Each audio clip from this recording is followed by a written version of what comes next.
In this video, I'm going to show you how to create a TikTok video in Canva. First, click this create button on the left side of your screen. From here, go to the social media category, click TikTok section, and choose the TikTok video template.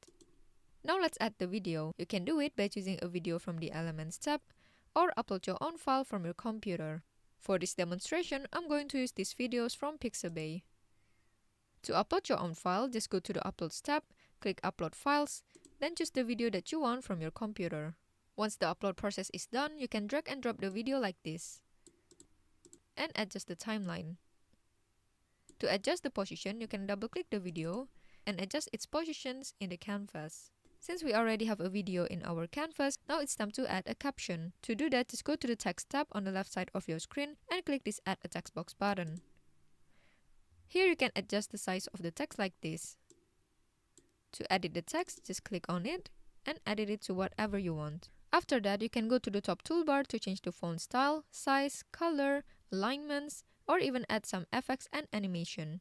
Then if you want to add an audio, you can go to this part down here. And here you have a few options. The first one is music from Canva. This one is uploading your own file. The next one is record your own voiceover. And the last one is using an AI generated voice. And then to keep the video engaging, you can add another video on the next page. To make the change between clips look smooth, you can go between these two pages and click Add Transition. Here you can choose any transition that you want from these options. Once you are happy with the result, you can save the video by going up to the top right and click the Share button. Click Download, choose the file type, set the quality, then click this purple Download button. So that's how to create a TikTok video in Canva. I hope you found this tutorial helpful. Please let me know if you have any questions in the comment section below, and I will try my best to help you out.